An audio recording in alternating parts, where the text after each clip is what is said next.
Hello students, मेरा नाम वरुण है और आप सबका मेरे YouTube channel the study bye Varun पे स्वागत है। आज हम इस वीडियो में जैन धर्म के पार्ट 2 को देखेंगे। पार्ट 1 में हमने जैन धर्म के जो वास्तविक संस्थापक महावीर हैं उनके बारे में पढ़ा, जैन धर्म के दर्शन के बारे में पढ़ा, फिलॉसफी के बारे में पढ़ा और जैन धर्म के प्रचार प्रसार तथा संबंधित जो शासक थे इनके बारे में हमने इसमें पढ़ा है। महावीर के संपूर्ण जीवन काल के बारे में पढ़ा, महावीर के जो शिक्षा हैं उनके बारे में पढ़ा, साथ ही साथ जो मोक्ष की प्राप्ति का जो कॉन्सेप्ट है, जो कर्म से मुक्ति का जो कॉन्सेप्ट है उसके बारे में हमने फर्स्ट वीडियो में पढ़ा है, जिस वीडियो का लिंक इस वीडियो के पार्ट 2 के डिस्क्रिप्शन में दिया हुआ है। आप वहां से उस वीडियो को भी देख सकते हैं ताकि इससे पहले का जो पार्ट है वो उसे आसानी से आप कवर कर सकें।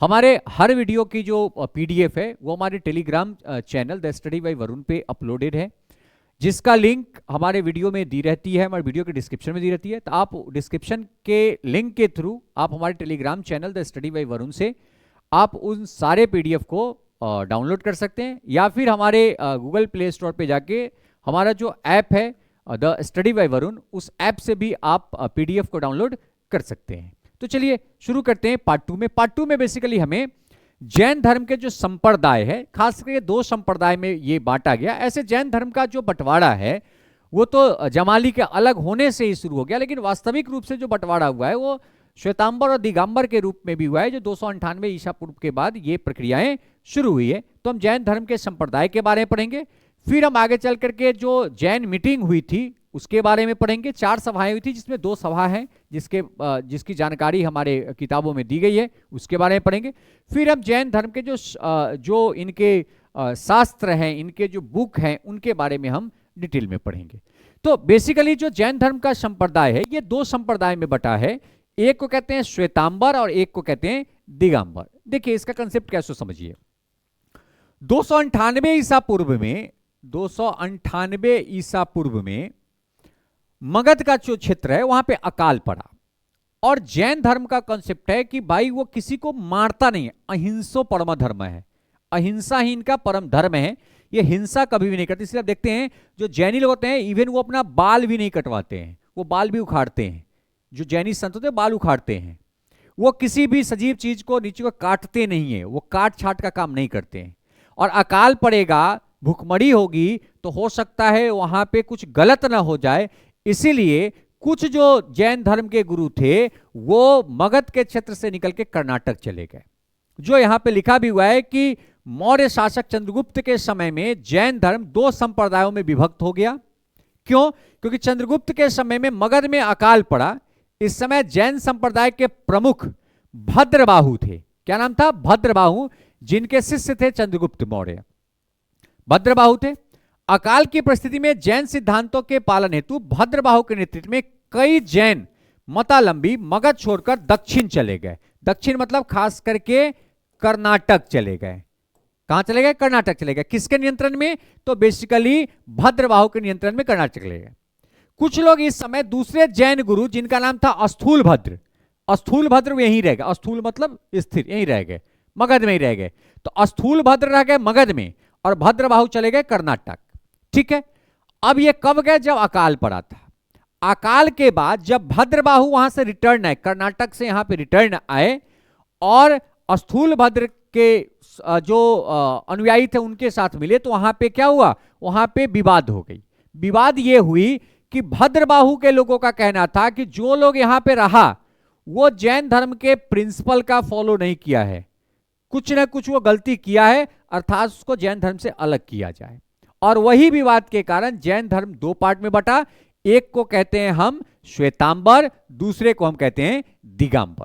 चूंकि यहां लिखा हुआ है कि अकाल खत्म होने के पश्चात चंद्रगुप्त मौर्य के समय में ही पहली जैन संगति हुई जिसकी अध्यक्षता स्थूल भद्र ने किया, और भद्रबाहु के अनुयायियों ने इसमें भाग नहीं लिया।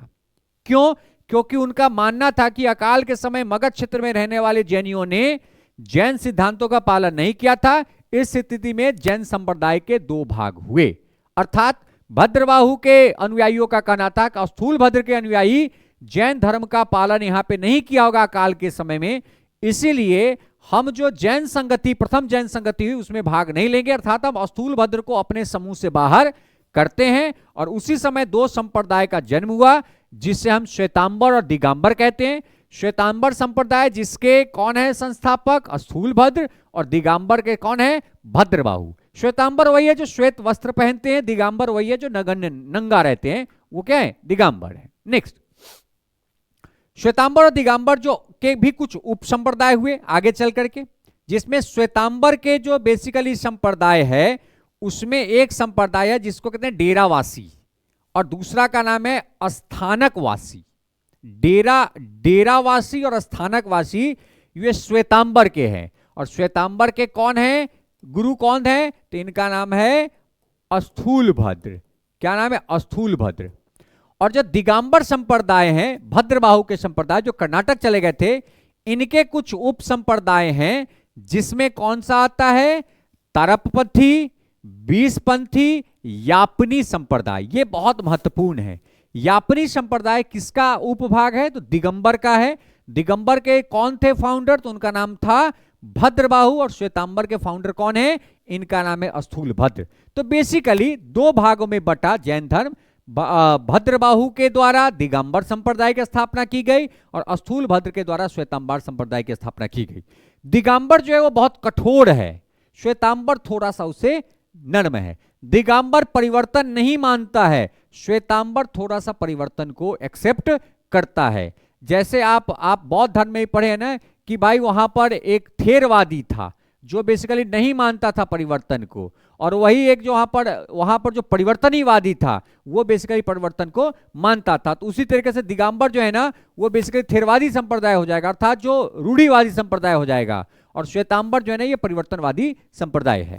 नेक्स्ट, अगला जैन सभाएं। बेसिकली 4 जैन सभा हुआ है। कितने जैन सभा हुआ है, 4, जिसमें एक जैन सभा का हमें सही तरीके से, 2 जैन सभा का हमारे पास सही तरीके से इंफॉर्मेशन है।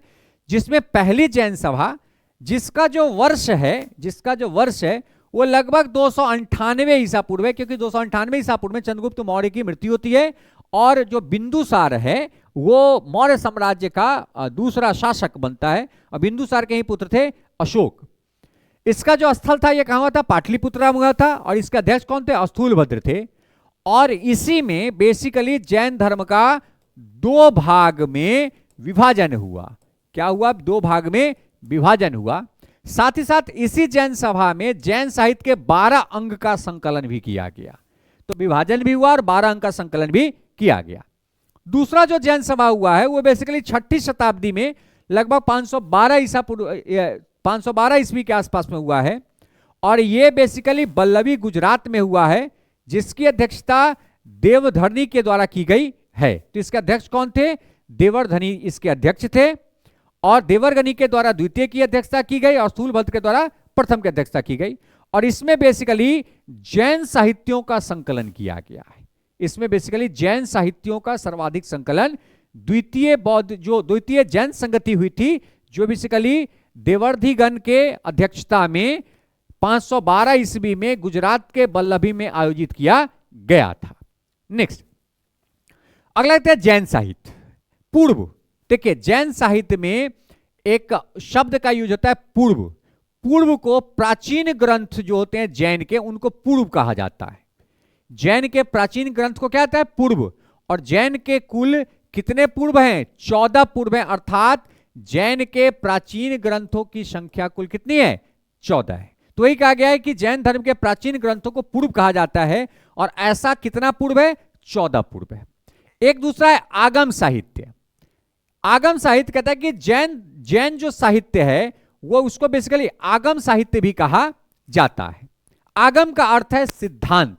आगम का क्या अर्थ है, सिद्धांत, अर्थात प्रिंसिपल ऑफ जैन, या आप कहते हैं प्रिंसिपल ऑफ जैनी। जैनी के जो प्रिंसिपल हैं, सिद्धांत है, उसी को आगम कहा जाता है। आगम के तहत संपूर्ण जैन साहित्य को रखा जाता है, जितने भी जैन साहित्य सबको रखा जाता है, इसको आगम कहते हैं। जिसमें 12 अंग, 12 उपांग, 10 प्रकरण, 6 छेद सूत्र, 4 मूल सूत्र और अनुयोग सूत्र इत्यादि जो साहित्य हैं, इसको कंबाइंड रूप से आगम कहा जाता है। तो आगम के अंतर्गत कौन कौन आते हैं, 12 अंग, इसके बाद कौन आते हैं? 12 अंक के बाद 12 उपांग, 12 अंक के बाद 12 उपांग, 10 प्रकीर्णन, 6 छेद सूत्र, 4 मूल सूत्र और अनियोग सूत्र को हम आगम कहते हैं।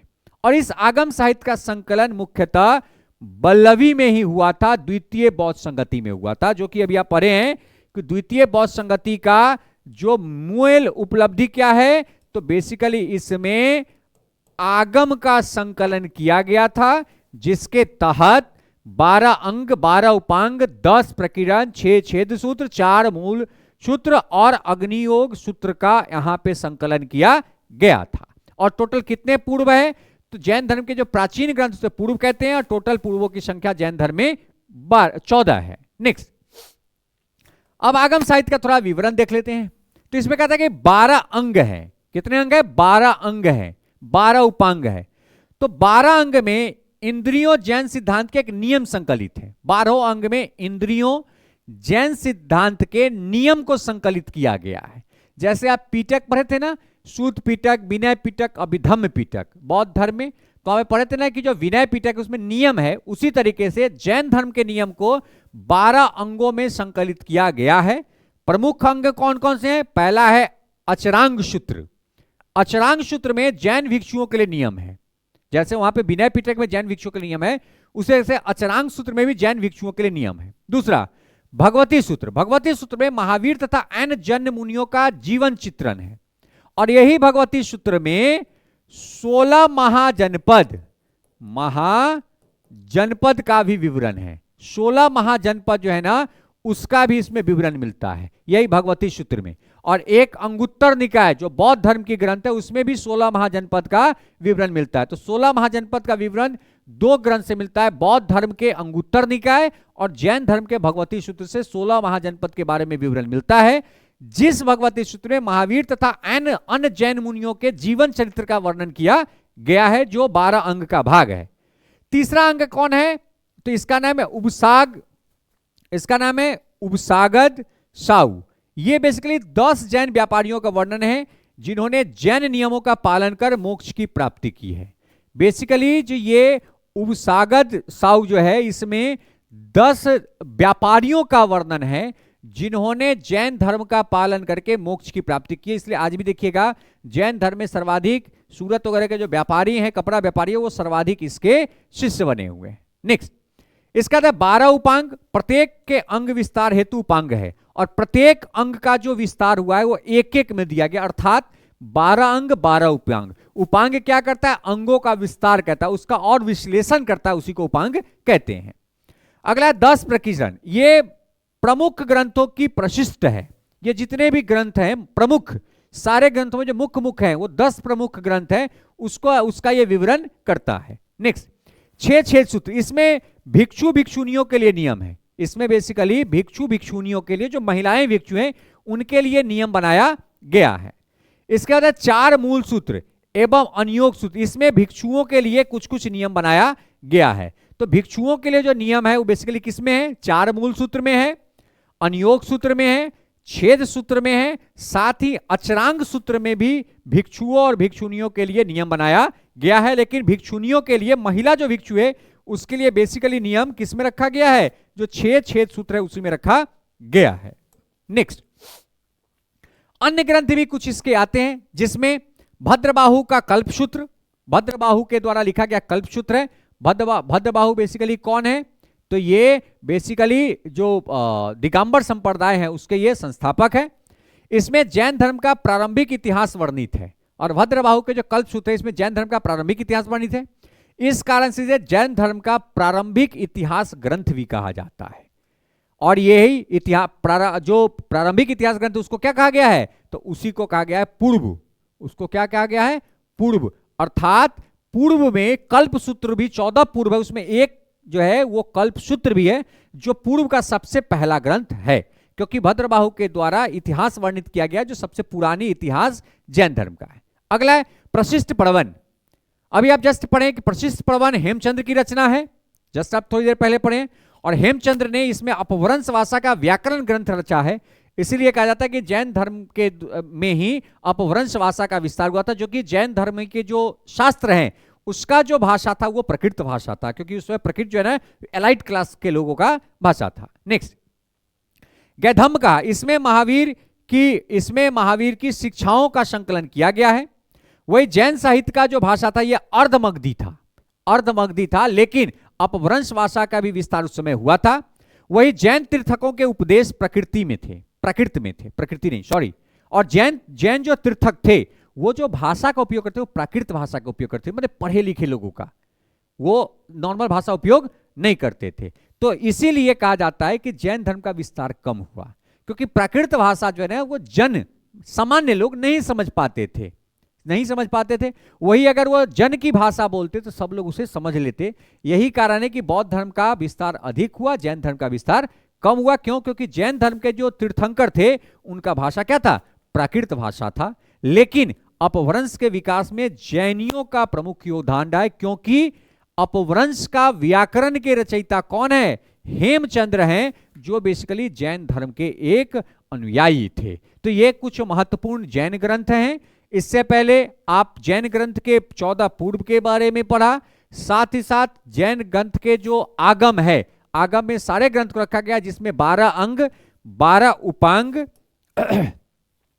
इसके बाद 10 प्रकीर्णन, 6 छेद सूत्र, 4 मूल सूत्र और अनियोग सूत्र के बारे में आपने पढ़ा है। तो ये आपका टोटल 2 वीडियो पार्ट 1 और पार्ट 2 में हमने जैन धर्म को कवर किया है, जिसपे हम एक एमसीक्यू सीरीज लेकर के आए हैं, जिसका वीडियो का लिंक ऑलरेडी इन दोनों पार्ट 1 और पार्ट 2 के जो मेन वीडियो है उसके डिस्क्रिप्शन में दिया हुआ है, जहां से आप उस वीडियो को भी देख सकते हैं, जो आपके लिए बहुत ही हेल्पफुल होगा। और जितने भी एग्जामिनेशन जिसमें हिस्ट्री से क्वेश्चन आते हैं उस सभी एग्जामिनेशन के लिए ये टॉपिक बहुत ही महत्वपूर्ण है, क्योंकि एंशिएंट हिस्ट्री में हम 2 धर्म के बारे में सबसे अधिक पढ़ते हैं, बौद्ध धर्म और जैन धर्म का। Thank you.